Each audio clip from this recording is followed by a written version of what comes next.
গুঁড়ো গুঁড়ো মাছ নিয়ে আসবে আর মেজ বৌমাকে বাছতে হবে। আর বুঝি দুটো বউ একদমই পারে না। তা কি হলো কি মেজ বৌমা, এত বকর বকর করছো যে? অনেকক্ষণ ধরে শুনছি, বুঝেছো? তুমি ভীষণ বকর বকর করছো। কি ব্যাপার বলো তো তোমার? হ্যাঁ, কি ব্যাপার? একটা কাজে বলেও তো দেখি শান্তি নেই। একটু মাছ কাটতে বলেছি তো এত কথা কিসের? হ্যাঁ, তখনই মেজ বউ বলে, আচ্ছা মা, শুধু কি আমি ছোট মাছ কাটতে পারি? আপনার বড় বৌমা আর মেজো বৌমা বুঝি পারে না? একবার দেখুন তো মা, কত কাটা, আর এনেছেও আপনার ছেলে কাটা কাটা মাছ। কখন বসেছি বলুন তো মা, কখন বসেছি? হ্যাঁ, সোনা রূপাকে স্নান করাবো কখন আর মাছটা রান্না করব কখন? আবার তো মাছ কেটে রান্নাঘরে ঢুকতে হবে নাকি? হয়েছে মেজো বৌমা, হয়েছে। এত যখন ছোট মাছ খাওয়া নিয়ে কথা, তোমার আর কাটার দরকার নেই, আমি কাটছি। সরো দেখি সরো, আমিও মাছ কাটতে জানি, বুঝেছো? চুল পেকে গেলে কি হবে বৌমা, এখনো কাজকর্ম কোনো কিছু ভুলিনি। তোমার আজকাল যা কথা ছিঁড়ি হচ্ছে যে কি বলবো। এই কথা বলে বটিটাও নিয়ে তুলির ঠাম্মি বসে পড়ে মাছ কাটতে। দাও দাও দেখিনি, দাও।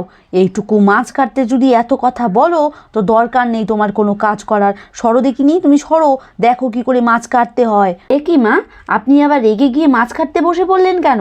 আপনাকে দেখছি আপনার ছোট বউ আর বড় বউকে নিয়ে কোনো কথা বলাই যায় না। আমার ঘাট হয়েছে, আপনি উঠে পড়ুন মা, আমিই কেটে নেব। আর তখনই তার শাশুড়ি বলে ওঠে, এত কথা বলো না তো মেজো বৌমা, এত কথা বলো না। তাই এত কথা কেন বলছো মেজো বৌমা? আজকাল দেখি তুমি বড্ড বেশি কথা বলো। কি হলো কি তোমার? হ্যাঁ, হঠাৎ করে, বেশ তো ভালোই ছিল।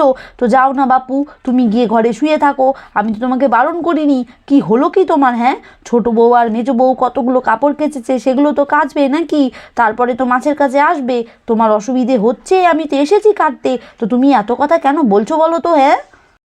আর যখনই শাশুড়ি আর মেজো বউ মাছ কাটা নিয়ে এসব বলছিল, তখনই বড় বউ এসে বলে, বাপরে বাপ, কাপড় কাচতে কাচতে পুরো হাঁপিয়ে গেলাম।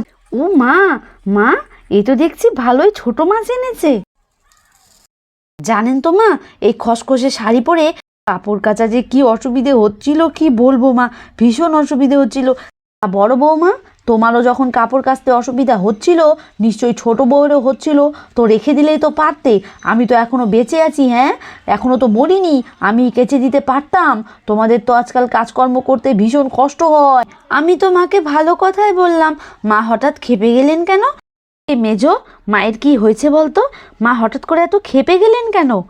উনি মেজবউ সেখান থেকে উঠে বলে, আচ্ছা বদ্দি ভাই, সত্যি করে বলো তো, বাড়িতে যখন ছোট মাছ আনা হয় কে কাটে? হ্যাঁ, আজ আমি কাটতে কাটতে একটু বলেছি ছোট বউ আর বড় বউ কাটতে পারে না, শুধু আমি কাটি ছোট মাছ আনলে, তাই মা রেগে গেছেন আর রাগ করে মাছ কাটতে বসে গেছেন।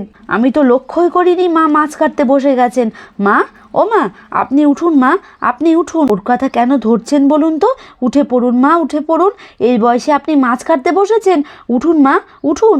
আর মেজো, তুই তো জানিস মা একটুতে রেগে যান, কোন দরকার মায়ের সামনে এসব কথা বলার?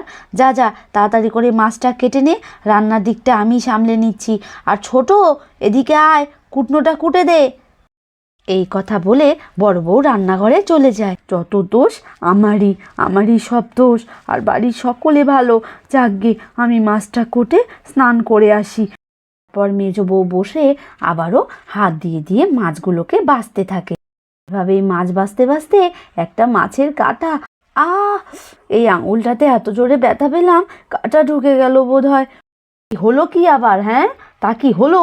নিশ্চয়ই কাঁটা লেগেছে। মাছ কাটার সময় এত কথা বললে আর এত রাগ দেখালে কাঁটা তো লাগবেই। হ্যাঁ, যাও যাও, বুড়ি হতে পারি এখনো, বেশ আমি ভালো মাছ কাটতে পারি, যাও দেখি যাও। কি হলো রে মেজো, কি হলো? তুই কি কাঁটা খেলি নাকি? উঠে পড় মেজো, উঠে পড়, মা মাছটা কেটে দিচ্ছেন, আমি রান্না করে নিচ্ছি। তুই যা, সোনারূপাকে স্নান করিয়ে নিজে স্নান করে নে, যা মেজো যা। ও কিচ্ছু হবে না, আমিই কেটে নিচ্ছি। আর এদিকে তার শাশুড়ি মাও মাছ কাটতে থাকে। এই বলতে বলতে বউ শাশুড়ি মিলে সব মাছ বেচে ফেলে। হলো, মাছগুলোকে বাছা হয়ে গেল। বৌমা, তুমি যাও, দুজন মিলে একটা কাজে লেগে থাকলে হবে না। তুমি গিয়ে সোনারূপাকে স্নান করাও আর নিজেও স্নান করো, আমি মাছগুলোকে ধুয়ে এনে দিই, পুজো দিতে হবে। আমার এখনো গোবিন্দ সেবাই হলো না। হ্যাঁ, তোমাদের চক্করে পড়ে মাছে হাত দিয়েছি, আমাকে এখন স্নান করতে হবে। যাচ্ছি মা। সোনা, রূপা, এসে পর, তোদের স্নান করাবো, আয় আয়, দেরি করিস না। বড় বৌমা, বড় বৌমা কি হলো বলুন, আপনার পেছনেই আছি মা, রান্না করছি। আর একটা গামলা টামলা কিছু দাও। একটাতে হবে না, আমি কুয়ো থেকে মাছগুলোকে ধুয়ে নিয়ে আসছি, এনে আমি স্নান করে নেব। আমি কিন্তু আর মাছে টাছে হাত দিতে পারবো না, এই আমি বলে দিলাম। দিচ্ছি মা, দিচ্ছি। এই নিন, এখানে রেখে দিচ্ছি, কেমন?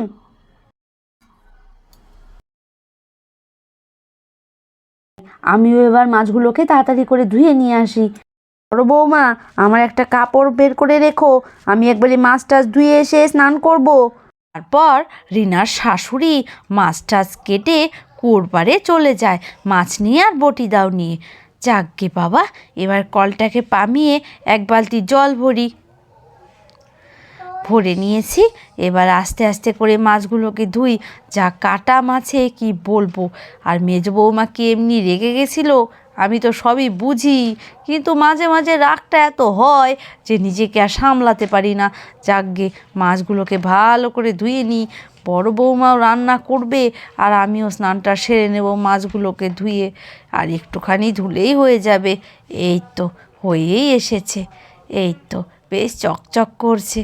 যাই, এবার বটি দাওটাকে একটু সাবান দিয়ে মেজে ফেলি, বটিটায় যা ধার। যাকগে, হয়েই এসেছে, এবার বাড়ি যাই। বাপরে বাপ, এই মাছ নিয়ে যা পর্ব চললো যে কি বলবো।